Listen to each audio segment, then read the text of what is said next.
दोस्तों स्वागत है आप सभी का संकल्प के YouTube चैनल एडू संकल्प पे। मैं कुणाल बांसल एक बार फिर आपके सामने हाजिर हूं एक नई वीडियो के साथ।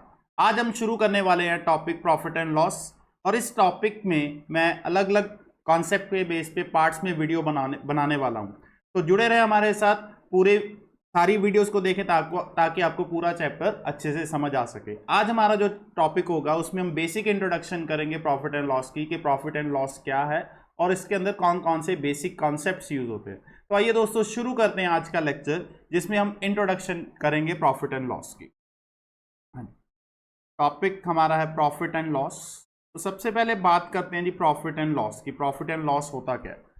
जब हम कोई चीज खरीद रहे हैं और खरीदने के बाद उसको सेल करते हैं ज्यादा प्राइस पे, जितने में हमने खरीदा उस प्राइस से ज्यादा पे सेल करते हैं, तो जितना एक्स्ट्रा मार्जिन हमें मिलता है उसको हम बोलते हैं प्रॉफिट। अगर हम चीज खरीद के उसको कम प्राइस पे सेल करते हैं, जितने में हमने खरीदा उससे कम प्राइस पे, तो हमें क्या हो रहा है जी? लॉस हो रहा है। ठीक है, तो इस पूरे प्रोसेस में हमने दो चीजें की है जी। पहले हमने चीज को खरीदा, उसके बाद हमने चीज को सेल किया। ठीक है जी। तो जब हम चीज खरीदते हैं उस प्राइस को हम क्या बोलते हैं जी? Cost price. ठीक है जी, सीपी। सीपी हमारा क्या है जी? कॉस्ट प्राइस, मतलब जिस प्राइस पे हमने चीज को खरीदा है। ठीक है, दूसरा प्राइस कौन सा था जी? एसपी, जिस प्राइस पे हमने चीज को सेल किया, इसको हम क्या बोलते हैं जी? Selling price. तो ये दो मेन प्राइस हैं जी हमारे पास, cost price and selling price. ठीक है जी, जिस प्राइस पे हम खरीद रहे हैं वो कॉस्ट प्राइस, जिस प्राइस पे हम बेच रहे हैं वो सेलिंग प्राइस। ठीक है, अब अगर खरीद के ज्यादा प्राइस पे बेच रहे हैं तो वो प्रॉफिट है, अगर खरीद के कम प्राइस पे बेच रहे हैं तो वो लॉस है। मान लीजिए अगर मैंने 100 रुपए की कोई चीज खरीदी तो ये मेरा कॉस्ट प्राइस हुआ। ठीक है, इसको मैंने 120 में सेल कर दिया। ठीक है जी, 100 की खरीद के 120 की बेच रहा हूं, मतलब मैं ज्यादा पे बेच रहा हूं, तो मेरा 20 रुपए क्या हुआ जी? प्रॉफिट हुआ। और अगर मैं 100 रुपए की चीज खरीद के उसको कम प्राइस पे बेच रहा हूँ, मान लीजिए मैं उसको 80 रुपए में बेच रहा हूँ जी। ठीक है जी, तो यहाँ पे मैं कम प्राइस पे, मतलब कितना कम बेच रहा हूँ जी? 20 रुपए कम पे बेच रहा हूँ, तो 20 रुपए यहाँ मेरा क्या हुआ जी? लॉस। ठीक है जी, तो ये सिंपल मीनिंग है कि खरीद के ज्यादा प्राइस पे बेचने पे प्रॉफिट, खरीद के कम प्राइस पे बेचने पे लॉस हो। तो यहां तक हमने चार टर्म्स पढ़ी: cost price, selling price, profit and loss. अब कॉस्ट प्राइस और सेलिंग प्राइस के अलावा एक तीसरा प्राइस होता है जी, which is known as MP. MP का मतलब है दोस्तों मार्क्ड प्राइस। ये कौन सा प्राइस होता है जी? Marked price. इसको टैग प्राइस भी बोला जाता है जी, लिस्ट प्राइस भी बोला जाता है। ठीक है जी, इसके ये डिफरेंट नेम्स हैं: mark price, tag price, list price, मतलब तीनों का सेम है। अब ये प्राइस कौन सा दोस्तों? ये प्राइस है जो प्राइस किसी भी प्रोडक्ट के ऊपर मेंशन्ड होता है, जो लिखा होता है जी। ठीक है, इसका कारण क्या है कि अब ये प्राइस क्यों मेंशन है कि अगर दुकानदार कोई चीज खरीद के ला रहा है, उसने उसमें प्रॉफिट भी कमाना है कुछ, और उसमें डिस्काउंट वगैरह भी एडजस्ट करना है, तो ये सारी चीज एडजस्ट करने के लिए उसको एक मार्क्ड प्राइस सेट करनी पड़ती है प्रोडक्ट की। मान लीजिए कोई दुकानदार है जो 100 रुपए की चीज खरीद रहा है जी। ठीक है, 100 रुपए की उसने खुद खरीदी, अगर वो कस्टमर को भी वो चीज 100 की ही बताएगा, ठीक है जी, मान लीजिए तो 100 की बता रहा है, तो उसको तो उसमें कुछ भी प्रॉफिट नहीं हुआ, और ऊपर से अगर डिस्काउंट देना पड़ गया तो उसको नुकसान हो जाएगा जी उसमें। ठीक है जी, तो वो प्रॉफिट कमाने के लिए क्या करेगा? इस जितनी भी उसकी कॉस्ट होगी उस प्राइस में कुछ ऐड ऑन कर देगा वैल्यू को। ठीक है जी, कुछ प्राइस को उसको बढ़ा देगा, और बढ़ा के जो वो वैल्यू बताएगा उस प्राइस को हम बोलते हैं जी मार्क प्राइस। ठीक है जी, मान लीजिए 100 की उसने खरीदी, और कस्टमर जब आया, कस्टमर को उसने बोला कि ये चीज 150 रुपए की है। ठीक है जी, तो 150 उसके लिए क्या हुआ जी? मार्क प्राइस हुई। जब उसने उस पे ऊपर प्राइस मेंशन कर दिया कि ये चीज 150 की है, तो उस प्राइस को हम बोलेंगे मार्क प्राइस। ठीक है जी, जो हम कस्टमर को बता रहे हैं उस प्राइस को बोला जाता है जी मार्क प्राइस। तो ये तीन प्राइस हैं दोस्तों: कॉस्ट प्राइस, सेलिंग प्राइस और मार्क प्राइस। ये तीनों बहुत इंपॉर्टेंट है। पूरा का पूरा टॉपिक इन तीन प्राइस के इर्द गिर्द ही घूमने वाला है जी। ठीक है जी, अब पूरा प्रोसेस समझेंगे कि खरीदने से लेके बेचने तक का क्या प्रोसेस है, उसके बीच में कौन कौन सी टर्म्स है। ये प्रोसेस अगर आपको क्लियर होगा तो आपको प्रॉफिट एंड लॉस चैप्टर पूरे अच्छे से समझ में आ जाएगा। ठीक है जी, तो मैं आपको पूरा का पूरा प्रोसेस क्लियर करूंगा, स्टार्टिंग करेंगे खरीदने से और एंड करेंगे बेचने से। ठीक है जी, तो आइए देखते हैं क्या प्रोसेस है जिसके पीछे।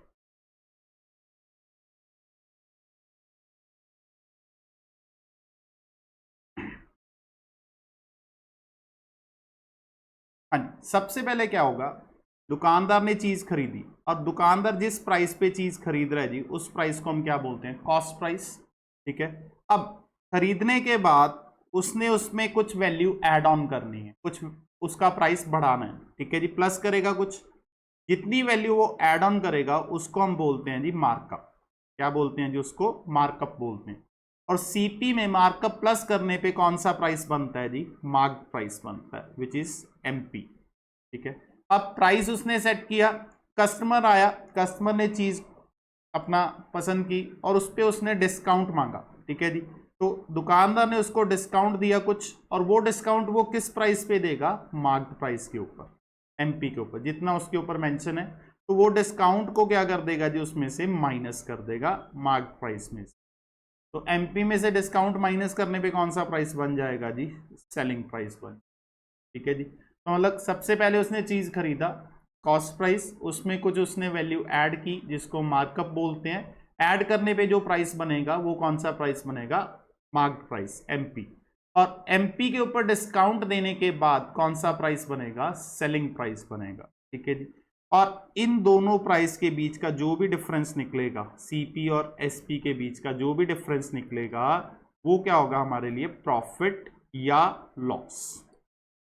यदि अगर तो एसपी ज्यादा हुई तो प्रॉफिट होगा, और अगर एसपी कम हुई तो लॉस होगा।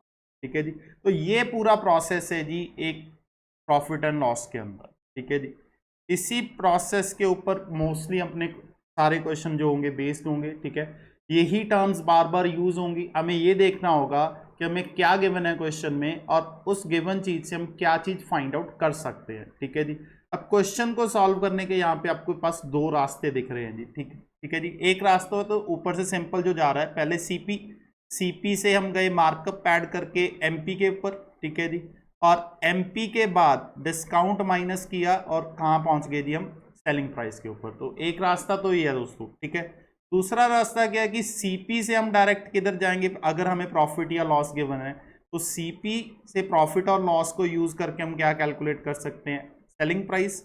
और सेलिंग प्राइस से वापस हम डिस्काउंट के थ्रू किस कहाँ पे पहुंच सकते हैं, एमपी के ऊपर।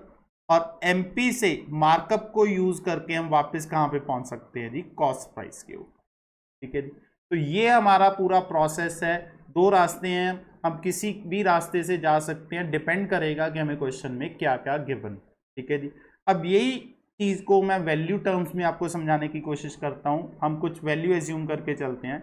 मान लीजिए 100 रुपए की चीज खरीदी थी उसने। ठीक है जी, तो कॉस्ट प्राइस कितना हुआ, 100, और उसने उसमें कुछ परसेंट इंक्रीज कर दिया, कितना, मान लीजिए 50% उसने उसमें क्या किया, इंक्रीज किया। तो उसमें 50% जोड़ेगा, तो 100 में 50% प्लस करेंगे, कितना बनेगा जी, 150। अब ये कौन सा प्राइस बन गया जी, मार्क्ड प्राइस बन गया।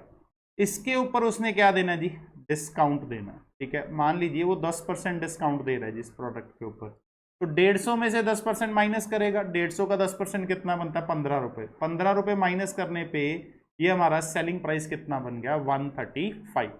मतलब 100 रुपए की उसने जो चीज खरीदी थी, फाइनली उसने कितने में सेल की, 135। इसका मतलब उसको यहाँ पे क्या होगा जी, प्रॉफिट हो रहा है। कितना प्रॉफिट हो रहा है जी, अगर रुपीज की बात करें, 35 रुपीज को उसको प्रॉफिट हो रहा है जी। और अगर मैं इसकी परसेंटेज भी कैलकुलेट करूंगा जी यहाँ से, तो परसेंटेज कितनी निकलेगी, 35%। तो ये पूरा एक प्रोसेस बना। ठीक है जी, सीपी में हमने मार्कअप 50% प्लस किया, मार्कअप 50% प्लस करने पे एमपी बन गया 150। 150 में दोबारा हमने डिस्काउंट माइनस किया, कितना माइनस किया जी, 10%। तो 150 में 10% माइनस करने पे कितना बना, 135 रुपीज। ठीक है, और 100 मतलब सीपी और जो सेलिंग प्राइस फाइनल 135, इन दोनों का जो डिफरेंस निकला वो कितना निकला, 35 रुपीज, जो कि अपना प्रॉफिट है। ठीक है, तो ये एक प्रोसेस है। ठीक है, अब इसी से हम सारे फॉर्मूला डिराइव करने की कोशिश करते हैं जी, इसी प्रोसेस के थ्रू। पिछली वीडियोस में जो परसेंटेज टॉपिक में मैंने बनाई थी उसमें मैंने एक मल्टीप्लाइंग फैक्टर का कॉन्सेप्ट पढ़ाया था, तो उसी कॉन्सेप्ट को यूज करेंगे इस सारे फॉर्मूला डिराइव करने के लिए। ठीक है जी, तो जिसने भी वो वीडियो नहीं देखी पहले मल्टीप्लाइंग फैक्टर की वीडियो ध्यान से देख ले ताकि उसको मल्टीप्लाइंग फैक्टर का कॉन्सेप्ट पूरे से समझ में आ जाए। ठीक है जी, तो स्टार्ट करते हैं। अब फॉर्मूला कैसे बनेंगे इसके अंदर डिराइव करते हैं जी सारे फॉर्मूला।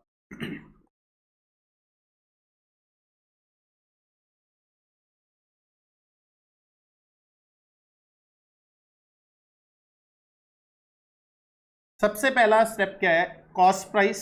कॉस्ट प्राइस में हमने क्या किया, 50% प्लस किया, मतलब कि एक गिवन वैल्यू में कुछ परसेंटेज हमने प्लस की और हमारे पास क्या बन गया, मार्क प्राइस।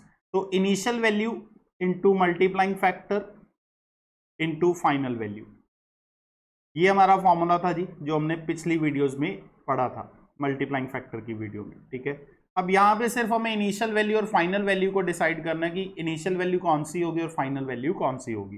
पहले केस में जहां पे हमने सीपी में मार्कअप ऐड किया तो सीपी हमारे लिए क्या होगी जी, इनिशियल वैल्यू हो जाएगी into multiplying factor. Multiplying factor मतलब जितना परसेंट वो मार्कअप करेगा उसका मल्टीप्लाइंग फैक्टर लग जाएगा, और फाइनल वैल्यू क्या बन जाएगी हमारे लिए, एमपी बन जाएगी विच इज मार्क प्राइस।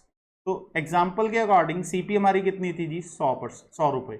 अब इसमें हमने कितना परसेंट ऐड करना था, 50%। तो 50% ऐड करने का मल्टीप्लाइंग फैक्टर कितना बनेगा, 150/100।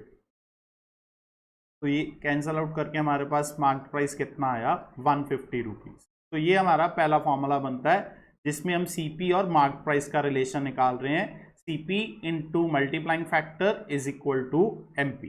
ठीक है जी, सिमिलरली अब सेकेंड फॉर्मूला सेकेंड केस में क्या हो रहा है, एमपी गिवन हमें 150, इसमें हम डिस्काउंट माइनस करके क्या कैलकुलेट कर रहे हैं, सेलिंग प्राइस। ठीक है जी, तो सेकंड केस में हमारे लिए इनिशियल वैल्यू क्या हो जाएगी, एमपी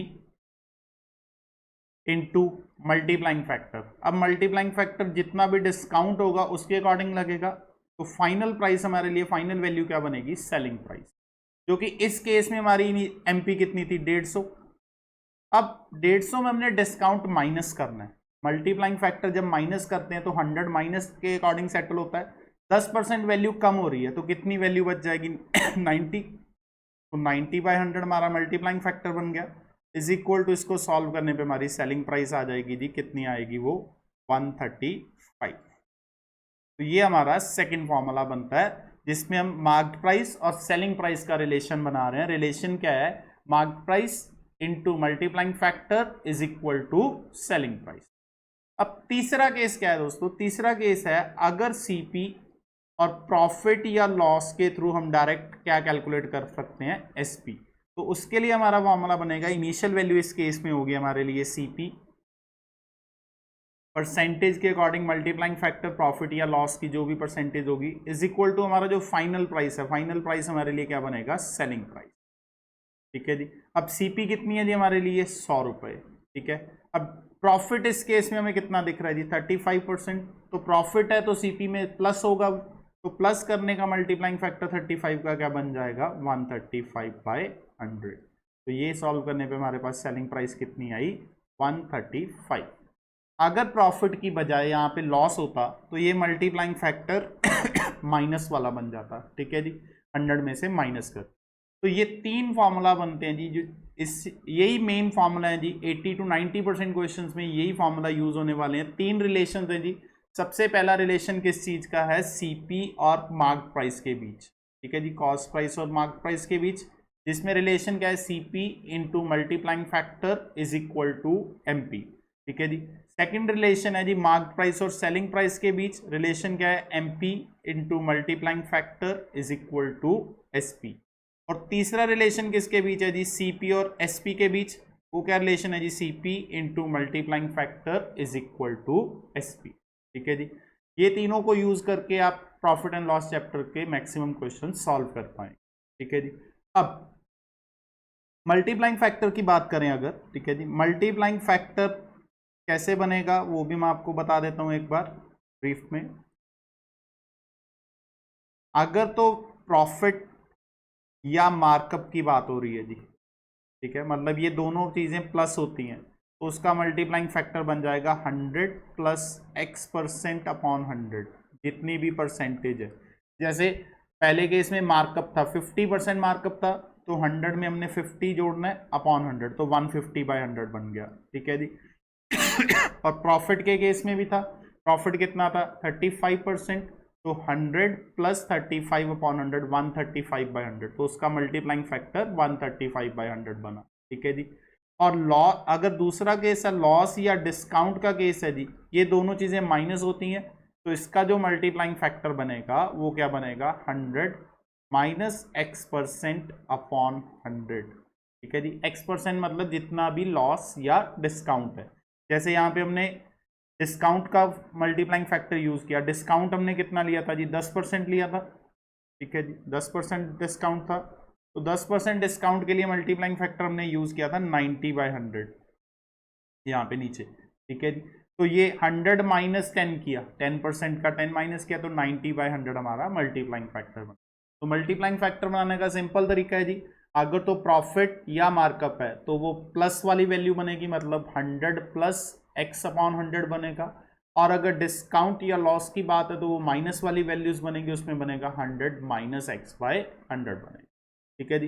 होपफुली आपको ये सारा कॉन्सेप्ट अच्छे से अब क्लियर हुआ होगा कि क्या कैसे प्रोसेस ये चल रहा है जी। ठीक है। अब इनके अलावा कुछ बेसिक फार्मूलाज और हैं। ठीक है जी, वो भी मैं आपको बता देता हूँ सारे, क्या वो फार्मूलाज हैं जी। जैसे हमें प्रॉफिट निकालना है जी। ठीक है जी, तो प्रॉफिट कैसे निकलेगा, profit is equal to SP minus CP, और प्रॉफिट परसेंट निकालना है तो प्रॉफिट परसेंट का फॉर्मूला बनेगा profit upon CP into 100। Similarly अगर हमें लॉस कैलकुलेट करना है जी, लॉस कैसे निकलेगा CP माइनस SP, और लॉस परसेंट कैलकुलेट करना है जी, लॉस अपॉन CP इंटू 100।